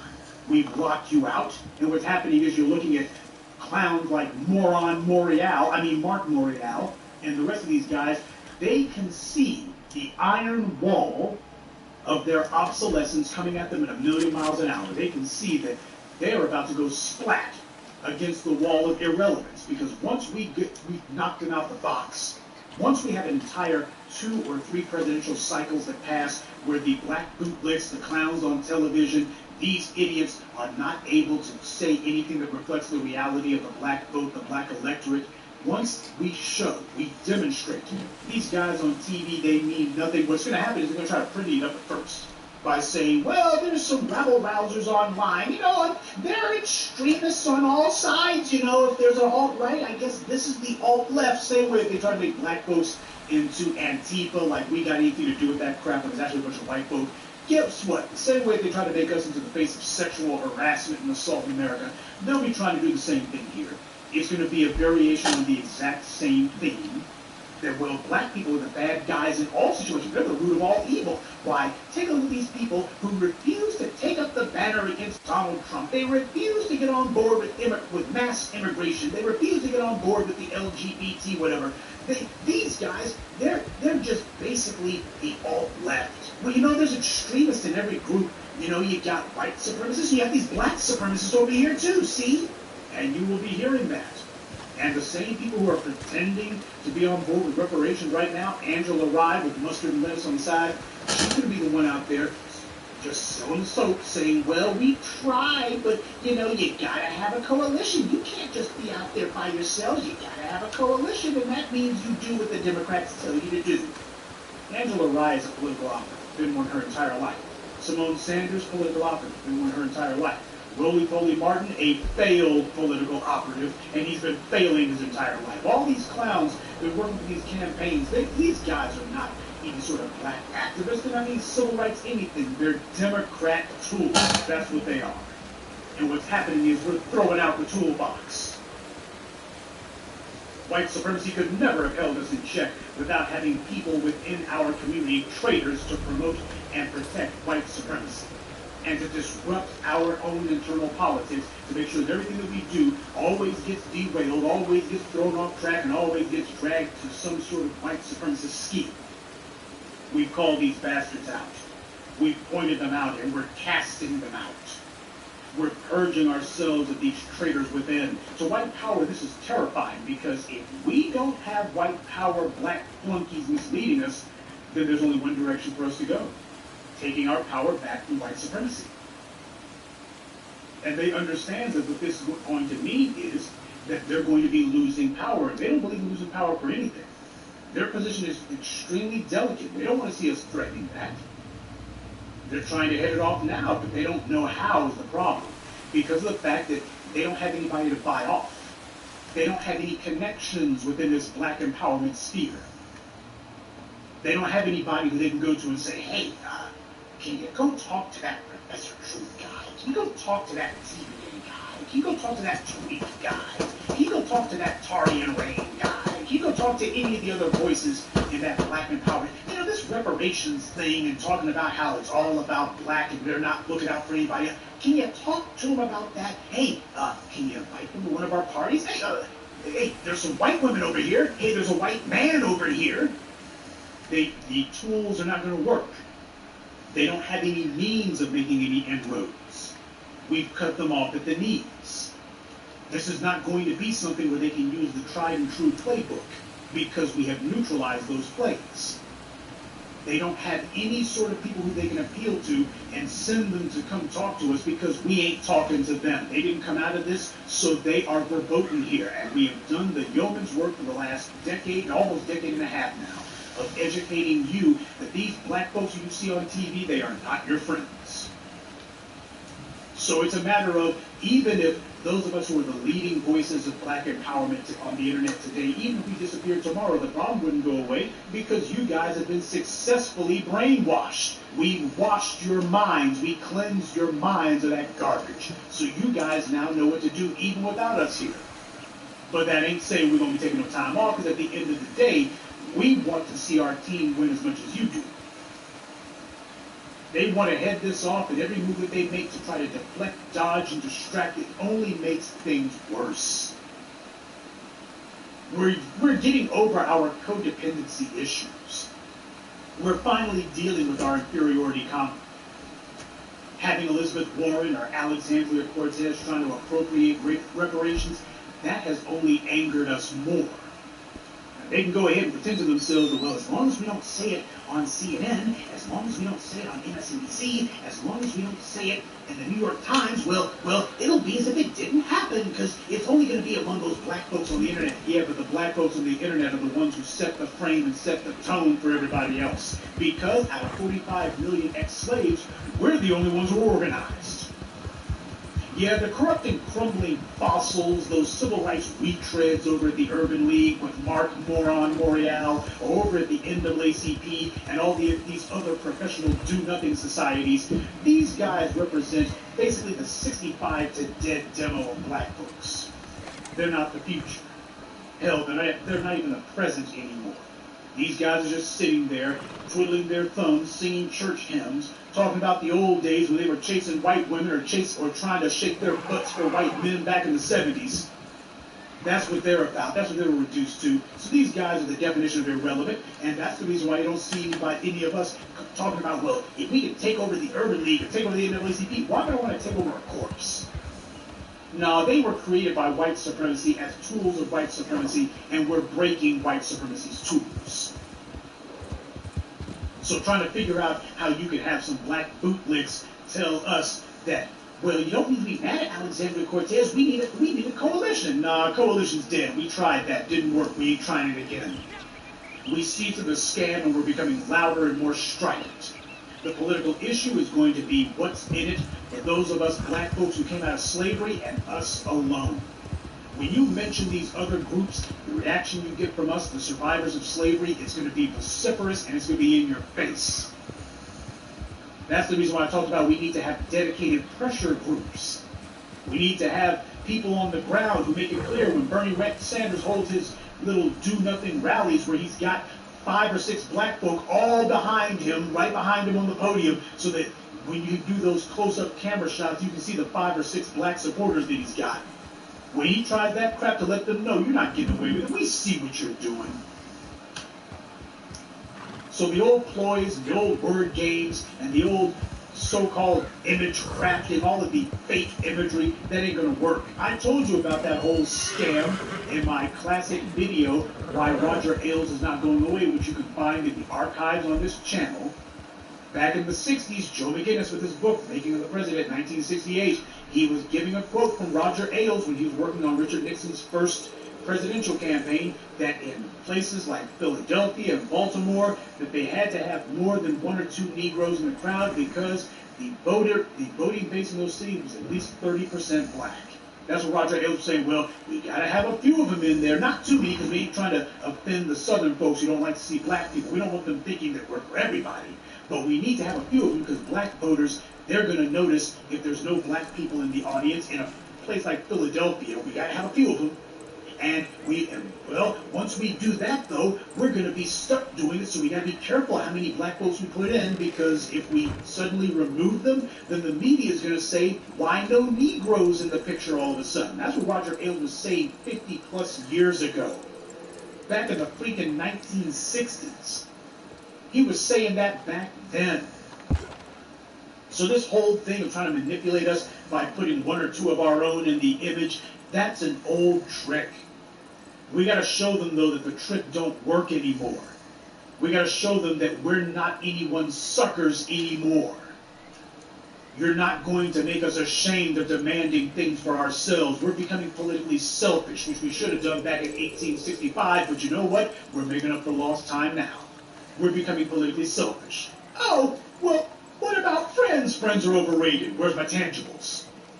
Well, we got to do coalition building. Coalition is for the weak. Strong people don't go looking for coalitions because they got enough. Coalitions is what you look for when you ain't got enough power to get things done on your own. You bring me my tangibles. Cut the check. That's what you need to be doing. Cut the check. And by demanding things for ourselves alone, it's going to make it where everyone gets put on notice. We are not looking for friends. We're looking for power. So when you come running up to black folks, everyone's going to know, well, you better not go running up to black folks. Why not? Because the first thing they're going to say to you is, cut my check. Where's my check at? That's what they're going to say. In other words, when you come to black folks, it ain't going to be about, let me go ahead and give you some lip service. And I'm going to say black people are my best friends, and oh, black people have been neglected. They've been saying that crap since 1865. Unless you're cutting a check, I don't want to hear it. And the reason I'm going so hard in the paint for this is my biggest fear is not that we're not going to get reparations. If we speak in one persistent voice, and if we are determined and we put aggressive action behind it, if we make it where they can't hide from reparations and nobody gets to sit this one out, everyone's told you got to go on the record whether you want to or not. That's what I mean by a dedicated pressure group. Make it where every time they look up, yeah, someone else is going to be running up to you with a cell phone saying, hey, about that reparations thing. You ran in Philadelphia, you ran in Baltimore, you ran in New York. Hey, you're still running, Bertie. That's the thing. Put these bastards on the run. If they refuse to make the commitment, put them on the run. My biggest fear is that white supremacy is going to announce some empty, do-nothing program. Or perhaps they're going to say, hey, we got a $2 tax rebate. And that there are going to be some of y'all out there who are going to look and say, well, that's just the beginning. Well, they got to do something small because the country got a lot of debt, you see, got a lot of national debt. You know, they don't never tell AIPAC the country's got tons of national debt with $20 trillion in debt, so we can't give you a $38 billion defense package. Not over 10 years, not over 100 years. We're broke. Country's broke. They don't do that. Wall Street said give us $750 billion back in 2008. Congress said done. Israel says give us $38 billion, $3.5 billion a year. Congress said done. Black folks say you're going to pay for the biggest crime in human history for the people who built this country. Congress says, ooh, look at the time, gotta go. Sorry, the checkbook's empty. No. The National Treasury, you're not going to give us that crap about the National Treasury is closed just because you saw black folks finally storming the gates. And that ain't going to happen. That ain't flying. We know what the hell was done against us. It's a brand new day, and today is payday. That's what it is, folks. It's a brand new day, America. Today is payday. We're not going to be giving them permission to declare themselves innocent of a sin that they committed against us. You're not going to have the New York Times and Fortune magazine saying that Democrats are trying to wrap their heads around the reparations thing. What are they going to do about reparations? No. Kamala Harris, the same Kamala Harris who declared that she's not going to do anything that's only for black people. Great, that gets to dismiss herself because she just did that. She just dismissed herself. She's not going to have anything to say over this. Look, when it comes time to talk about Jewish reparations, you take a look at who put together those studies. You take a look at who it is who writes the proposals. It's all Jews top to bottom. Ain't a single Gentile on the list. You know what? That's fine. If you're talking about an issue that's for Jews, you want to make it where Jews are guaranteed that it's done to their satisfaction, and the same thing goes here. You ain't going to just put black folks up there, because otherwise you get Ta-Nehisi Coates, who will have Alexandria Cortez saying, it needs to be for everyone, starting from the New Deal forward, and he'll be sitting there silent going, yes, ma'am, just check mark, yep, for everyone, starting from the New Deal. Social justice, you see, Chris Hayes is my friend. I want to get back on MSNBC, and this is, where I stand is different than these radicals over there, those black first radicals. I'm not like them. That's not the kind of person that you want in the room. You do not want somebody like that in the room when it comes time to talk about who's going to be getting what. When it comes time to structure with how the payouts can work. You don't want somebody like that. But you want some of the folks who are going hard to pay for it. You want people from our sphere. We have more than enough experts within our own ranks. We're not going to have the same people who have been denying us reparations and been lying about reparations and have been insulting us and attacking us. They're going to be the ones choosing how it goes. The hell they will.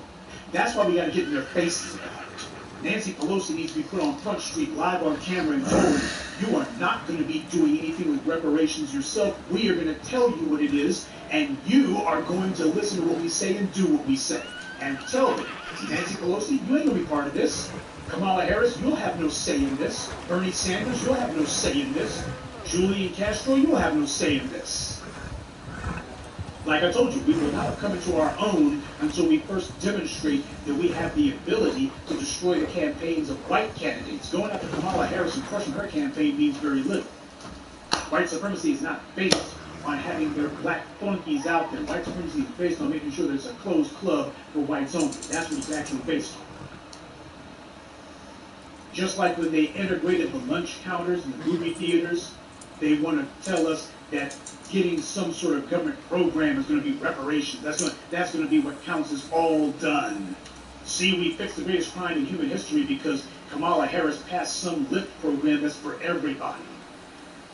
And here the black baby boomers thought that lunch counters in movie theaters was some kind of victory. Malcolm told you about that back in the day. We, those of us who are Generation X and the millennials and the post-millennials, truth be told, we have to prove that we've learned from the utter failure of Generation Fail. And that's what we're doing right now. We're showing the persistence. We are showing that, no, this is not going away. We're speaking with our own voices. We're locking out the people who shouldn't be here. We're showing the political discipline. We're showing that we're serious. And we have to also maintain that seriousness because white supremacists are not going to sit his hands while we dismantle. What they're going to do is they elements of this movement. They're going to try to invent some. And I'm not talking about the usual suspects, though it may be. Don't be surprised if all of a sudden Roly-Poly is on the TV show. And he won't be talking that kind of stuff he was talking last week. He's going to be the old Roland Martin. Not this new Roland Martin who realizes that he's only half a hair away from oblivion. It's going to be the old Roly-Poly. Out there dancing a jig with Bernie Sanders next time. But expect to see some person you've never heard of the same way that they did with Barack Obama. None of us ever heard of Barack Obama until they plucked him from obscurity. None of you heard of Kamala Harris until suddenly she becomes Attorney General. That's what they're going to try. The white media is going to try to find some compliant black bootlicks. They're going to be trying to find some Joy Reid types. And all of a sudden, you're going to have these clowns who you never heard of. They're going to be getting all sorts of exposure on television. Why do you think I was showing you that stuff with the Breakfast Schlubs on Harvey Milber's show? He never had him on before, but he's got him on now. And all of a sudden, you got Roly-Poly back on cable television again. They hadn't had him as a guest contributor to anything in so long, it ain't funny. But they got him back now. This is the white media on the left and the right attempting to engineer a narrative. A narrative that they will control because they're going to have some black flunkies who have never been talking this black first stuff all of a sudden trying to act like they talk for us. Don't let Charlemagne the Fraud and DJ Penis Envy convince you that somehow they're on this black agenda. The hell with it. You can't sit shucking and jiving and talking about who's Drake beefing with and who's Cardi B sleeping with one moment and then the next moment talk about reparations. Are you kidding? Is this a joke? Yes, it is a joke, but it ain't funny. So that's the reason why we're not going to be having any of these people who white supremacy has been feeding for so long, having them talking to us. No way. This is about making sure that when we dismantle white supremacy, that means we dismantle their black bootlicks and flunkies too. So all you clowns out there who are trying to reinvent yourselves as black empowerment types, figuring that if you just use a little bit of our verbiage, if you just toss around a little bit of our lingo, if you decide that you're going to trade in one or two of our talking points and somehow that's going to fool people into getting with you. Oh, look over here. Angela Rye, she said white supremacy. Yeah, for the first time in forever. You're not fooling anybody. The old game is over. White supremacy doesn't have the power to unilaterally make you the mouthpiece of anything. Even if they put you in the room and have Nancy Pelosi sign because I killed 3 birds. Saying that every black person in America and everybody else who makes under $200,000 a year is going to receive a $10 tax rebate. Reparations at last. That ain't gonna fool anybody. You said $10 tax rebate. Bestow the position of black empowerment leader on your black bootlicks. YouTube won't be able to censor it either. You won't be able to bestow the title of reparations are paid for, reparations are finally a settled issue on yourselves. We will be the only ones who can say that. And by the way, just so you know, what we're gonna be doing, it's gonna be just like what the Jews are doing. As soon as you decide, well, we just realized we had $10 trillion sitting around, and we're going to cut you a check. Whoa. Thank you. Thank you. And next year, we'll let you know what the next check will be. Say what? Yes. It's going to be exactly like the Holocaust survivors. What's going to be happening is generations of black folk, even after we're dead, we're going to still have our children stepping up to them and saying, now, where's our, we're here to take our check too. Ain't going to be no more of this, where's my check? It's going to be we're taking the check. We're taking the checkbook, and we are right now whatever the hell number we want. And next year, we're coming back and doing the same damn thing. That's what it's going to be. So ain't going to be no one and done lump sum payout. This ain't how it works. The greatest crime in human history, and you think you're getting off the hook with just one little payment? Ain't even. We are going to subject white supremacy to a breaking process. And this is how it works. Every time they look up, it's going to be something else. No, B1 is scaring the shit out of tear white them. supremacy, stomp white supremacy, crush white supremacy, until not even the dust of its memory is left. As Dr. John Henry Clark taught us, white supremacy doesn't have a problem with giving you some petty trinkets. Oh, you want an integrated lunch counter? Well, they'll make you fight tooth and nail for it. That way, when they do it, you'll think you actually won something. You won nothing at all, but they make you fight tooth and nail for it, so you have to convince yourself that you won something. Because you weren't asked major anyway. You'll know when white supremacy doesn't want to do something because they're going to do a full court press like what they're doing right now. As long as it doesn't require white supremacy to give up any of their power, they have no problem giving you something. Dr. John Henry Clark instructed you on that. So the first thing you need to be asking is what I'm doing going to deprive white supremacy of its power? Well, do you know where their power comes from? It comes from the strength of their economy. So instead of asking for a lunch counter, which basically you asking, can I have a nice place to give you my economic power, you need to be looking, trying to find ways to take his. White supremacy doesn't get its power from their lunch counters or their movie theaters. They get it from their economy and the military force used to protect that ethno-Ponzi scheme.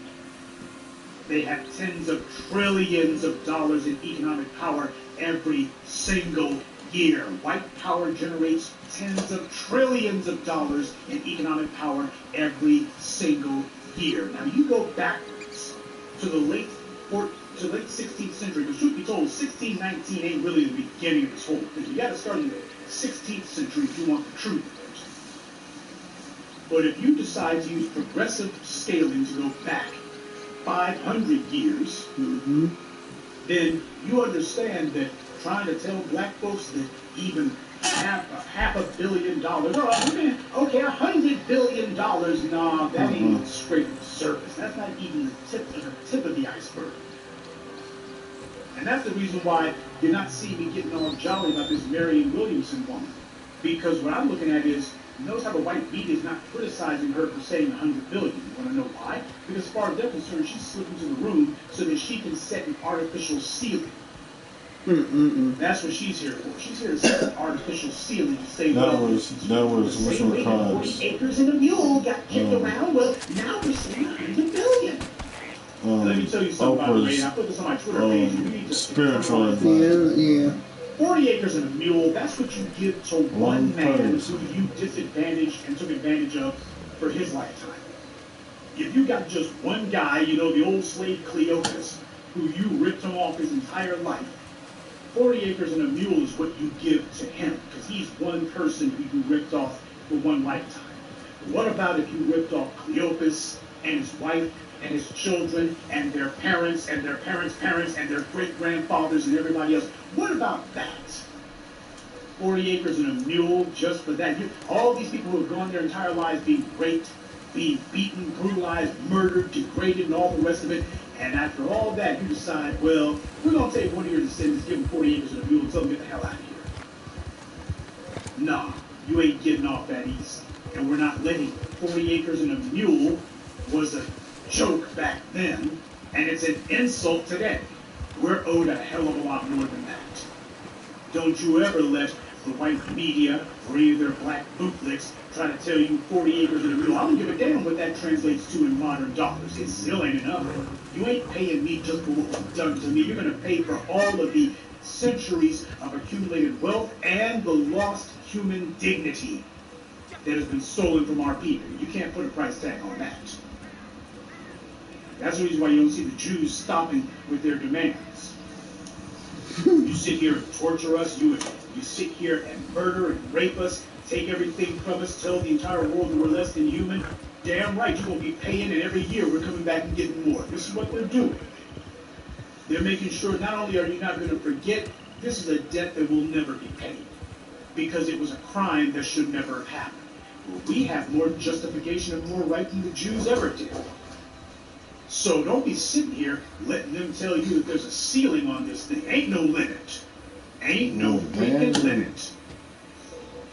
Forget about scratch the surface. You haven't even taken a swing at the subject yet. Damn. You got a national economy that generates tens of trillions of dollars every single year. It's been generating trillions of dollars for decades and decades and decades now. So please tell me, what demand have you made upon white power that's even going to put a dent in that? Have you demanded anything that will even put a dent into the tens of trillions of dollars that they generate every year? Because reparations for the people who built this country, and that's what we are. We must never let anyone forget